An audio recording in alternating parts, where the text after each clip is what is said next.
إن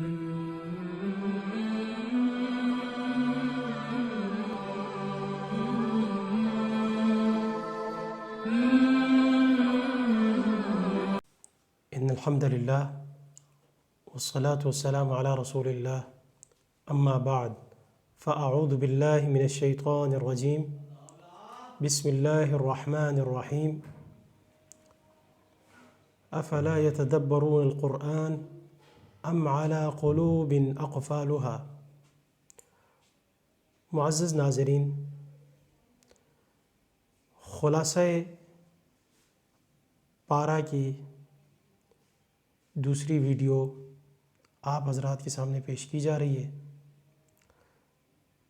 آج تراویح میں دوسرا پارہ پڑھا جائے گا،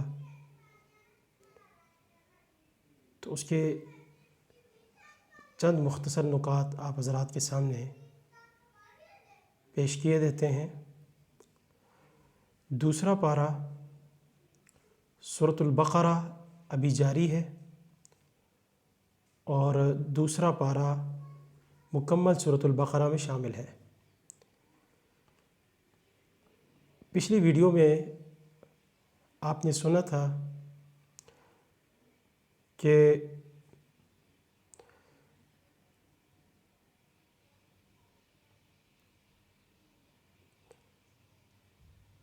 امامت عالم کا منصب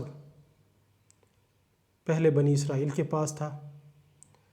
جب ان کی نافرمانیاں سامنے آئیں تو اللہ رب العزت نے یہ منصب پھر بنی اسرائیل سے لے کر اولاد اسماعیل کے اندر رکھ دیا، اور اس کے مستحق ٹھہرے حضرت محمد الرسول اللہ صلی اللہ علیہ وآلہ وسلم اور امت مسلمہ۔ چنانچہ ہم اس پارے کو 3 حصوں میں تقسیم کریں گے۔ سب سے پہلا حصہ ہے کہ خلافت ارض اللہ اور امامت عالم کے منصب کی تبدیلی۔ یہ منصب جب تبدیل ہوا تو قبلہ بھی تبدیل ہو گیا۔ پہلے مسجد اقصی جو بیت المقدس میں موجود ہے، یہ یہود و نصارہ اور مسلمانوں کا مشترکہ قبلہ تھا۔ 13 نبوی سال جو مکہ میں گزرے اور مدینہ میں آ کر 16 یا 17 ماہ مسلمان بیت المقدس کی طرف رخ کر کے نمازیں ادا کرتے رہے۔ نبی کریم صلی اللہ علیہ وآلہ وسلم کی خواہش تھی کہ قبلہ تبدیل ہو، چنانچہ اللہ رب العزت نے آپ کی خواہش پوری کی اور قبلہ تبدیل ہو گیا۔ یاد رہے، قبلہ وہ سمت ہوتی ہے جس طرف رخ کر کے لوگ نماز ادا کرتے ہیں۔ اب ہمارا قبلہ بیت اللہ ہے جو حرم کی شکل کے اندر موجود ہے۔ تو یہ ہے پہلا حصہ۔ اس میں بڑی حکمتیں ہیں، مقاصد ہیں اللہ رب العزت کی طرف سے۔ دوسرا حصہ، مدینہ میں آ کر جب اسلامی ریاست قائم ہو گئی تو ضروری سمجھا گیا کہ احکام و مسائل لوگوں کے سامنے واضح کیے جائیں۔ تو سب سے پہلی چیز جو اس پارے کے اندر بیان کی گئی اس نوعیت کی، وہ یہ ہے کہ مومنوں کو اللہ رب العزت سے شدید محبت ہے، اور اس محبت کا تقاضا ہے کہ اللہ رب العزت سے ڈرا جائے اور اسی کی عبادت کی جائے۔ چنانچہ جو غیر مسلم ہیں، اللہ رب العزت سے ڈرتے نہیں، محبت نہیں کرتے، وہ غیر اللہ سے محبت کرتے ہیں اور نتیجتاً ان سے ڈرتے ہیں۔ اللہ رب العزت کا وہ خوف نہیں ہوتا۔ یہ ہے پہلا مسئلہ۔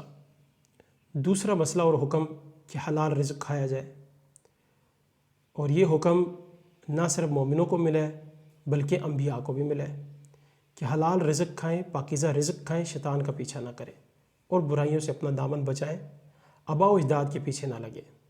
ہاں، کوئی مجبور ہے، مقہور ہے، موت اس کے قریب تر ہے، مرنے والا ہے، تو وہ پھر اپنی جان بچانے کے لیے کھا سکتا ہے۔ تیسرا حکم کہ اصل نیکی کیا ہے۔ قرآن نے واضح کیا اس پارے کے اندر کہ اصل نیکی یہ نہیں کہ بھی قبلے تبدیل کر دیے جائیں، مشرق یا مغرب کی طرف منہ کر لیا جائے، بلکہ ایمان ہے اللہ، آخرت، تقدیر، اس کی کتابوں، اس کے نبیوں پر ایمان لانا، اس طرح اس کی راہ میں مال خرچ کرنا، یتیموں، مسکینوں، رشتہ داروں اور والدین اور گھر کے افراد کے حقوق کا خیال رکھنا، وعدے پورے کرنا، صبر کرنا، نماز قائم کرنا، زکوٰۃ ادا کرنا، اور تنگی میں اور آسانی میں اللہ رب العزت کو یاد کرنا۔ اس کے بعد اگلا حکم ہے، اگلا مسئلہ وہ ہے حدود اللہ کے نفاذ کا، قصاص کا، کہ کوئی کسی کو اگر قتل کر دیتا ہے تو بدلے میں اسے قتل کیا جائے گا، غلام اگر قتل کیا گیا ہے تو بدلے میں غلام کو قتل کیا جائے گا، آزاد قتل کر دیا گیا ہے تو بدلے میں آزاد کو قتل کر دیا جائے گا، اور اگر کسی عورت نے قتل کیا ہے تو اس کے بدلے میں یہ نہیں کہ مرد کو قتل کر دیا جائے، عورت ہی کو قتل کر دیا جائے گا۔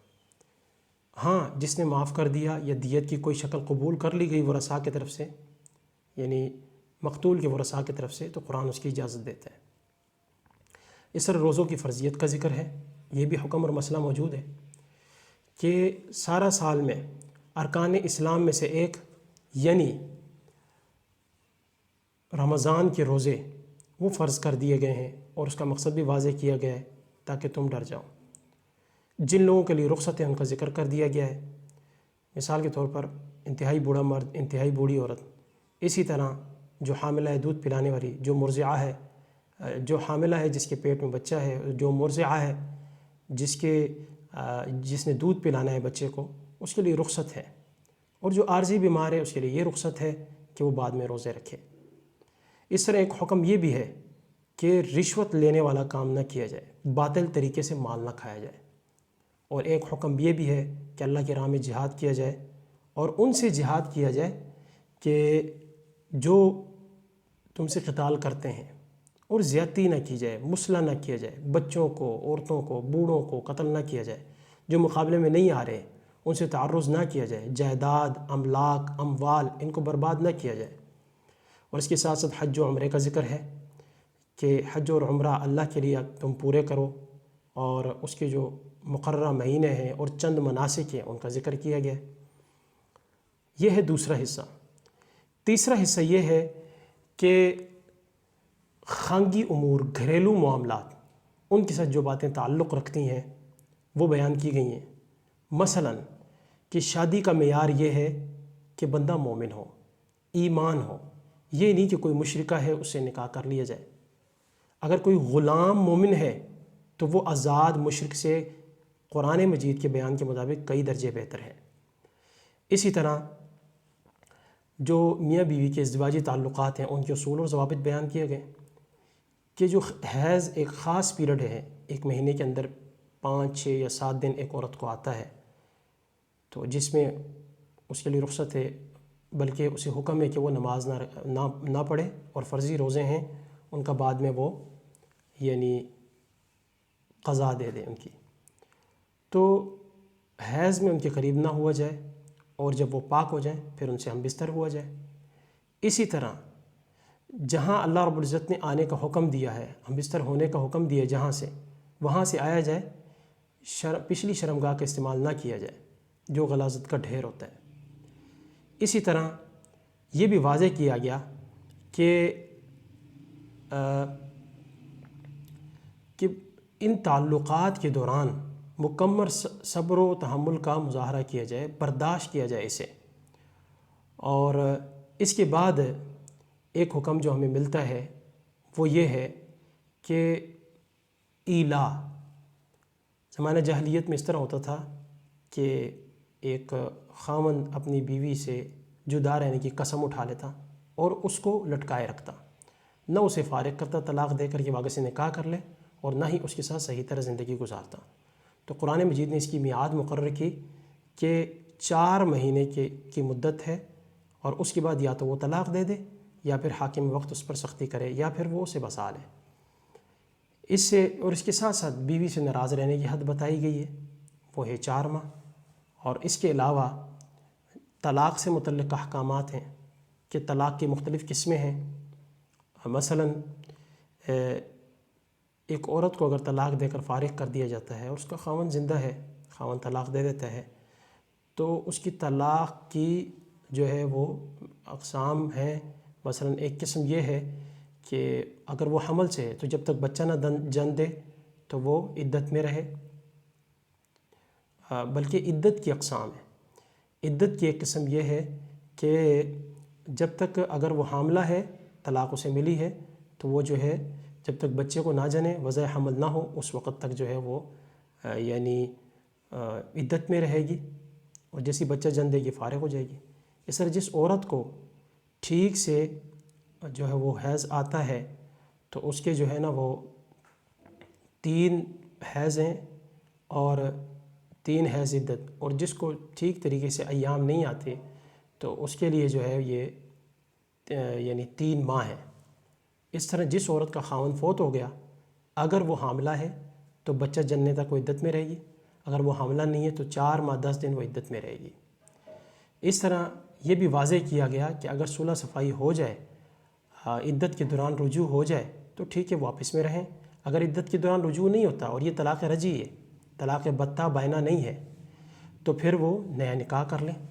اس کے ساتھ ساتھ رضاعت کے احکام ہیں کہ اگر ماں دودھ پلاتی ہے کسی کے بچے کو تو اس کے اخراجات وغیرہ پورے کرنے. اس دوران کسی کو تکلیف نہیں دینی، نہ بچے کو، نہ بچے کے والد کو، نہ بچے کی ماں کو، اور نہ ہی مرضعہ کو جو دودھ پلا رہی ہوتی ہے. اور اس کے ساتھ ساتھ یہ بھی واضح کیا گیا کہ حق مہر جو ہے وہ یہ ضروری ہے. حق مہر، اس کے بغیر عورت حلال نہیں ہوتی. اور اگر عورت کا حق مہر متعین ہے اور اس سے ہم بستری نہیں کی خاوند نے اور ایسے ہی طلاق دے دی تو اسے آدھا حق مہر ملے گا. لیکن اگر حق مہر متعین نہیں ہے اور خاوند نے ہم بستری بھی نہیں کی اور اسے طلاق دے کر فارغ کر دیا تو کچھ نہ کچھ دے کر اسے بھیجا جائے اس کے گھر. یہ حسن سلوک ہے. متاعا بالمعروف، قرآن مجید نے فرمایا یہ حسن سلوک کا تقاضا ہے. اور آخری بات جو پارے کے اندر ہے وہ یہ ہے کہ جہاد اور قتال کیا جائے. جب حکم ہو، جب فرض عین ہو تب تو ضروری ہے. تو اللہ رب العزت نے بنی اسرائیل کا ایک واقعہ ذکر کیا، مختصراً آپ حضرات کے سامنے رکھتا ہوں. ناظرین، وہ واقعہ کچھ اس طرح ہیں کہ بنی اسرائیل کی بزدلی اور جہاد کو چھوڑنے کی وجہ سے اللہ رب العزت نے ان کو یعنی رسوا کر دیا اور انہیں ان کے بچوں سے، گھروں سے نکال دیا گیا. تو وہ پھر اپنے دور کے نبی کے پاس آئے، ہمارا کوئی بادشاہ مقرر کریں جس کی زیر سایہ ماتحتی میں ہم کیا کریں، جہاد کریں. تو اس نبی نے واضح کیا کہ دیکھ لو، سوچ لو، یہ نہ ہو کہ میں بادشاہ مقرر کر دوں اور پھر جو ہے نا وہ تم اپنے جو ہے وہ عہد و قرار سے پھر جاؤ. اور پھر جو ہے نا ایک عام سے آدمی کو بادشاہ مقرر کر دیا گیا. تو انہوں نے اعتراض یہ کیا کہ دیکھیں جی، اس کے پاس تو مال و دولت نہیں ہے، جاہ و حشمت نہیں ہے، منصب نہیں ہے، عہدہ نہیں ہے، اور اس کو دے دیا گیا. تو اللہ رب العزت نے واضح کر دیا، اور بلکہ اس نبی کی زبانی واضح کیا کہ جسم کے اندر بھی مضبوط ہے اور علم میں بھی کہیں زیادہ ہے. تو پھر اس جو جہاد کے لیے روانہ ہونا تھا دشمن کے خلاف، تو وہاں اللہ رب العزت نے رستے میں آزمائش کی کہ پانی نہیں پینا، نہر یا کوئی چھوٹا سا دریا گزرتا تھا. تو وہاں بھی کچھ لوگ جو ہے نا اس امتحان پہ پورا نہ اترے. خیر، تھوڑے لوگ رہ گئے اور اللہ رب العزت نے انہیں سرخرو کیا، انہیں فتح ملی. اور جالوت جو دشمن کا سربراہ تھا، جرنیل تھا، اس کو قتل کر دیا گیا. حضرت داؤد علیہ السلام نے قتل کیا، جو اس میں سپاہی کی حیثیت سے داخل تھے، اور اللہ رب العزت نے انہیں ہیرو بنا دیا اور انہیں نبوت اور حکمت عطا کی اور بادشاہت عطا کی. اس میں ہمارے لیے سبق یہ ہے کہ ہم گاہے گاہے جہاد کی تیاری کریں.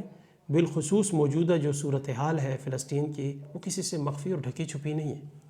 اس کے لیے ممکنہ طور پر ہر فورم پر، ہر سطح پر حتی المقدور آواز اٹھائی جائے. اللہ رب العزت سے دعا ہے کہ وہ قرآن و سنت پر عمل کرنے کی توفیق عطا فرمائے. وما علیہ الا البلاغ.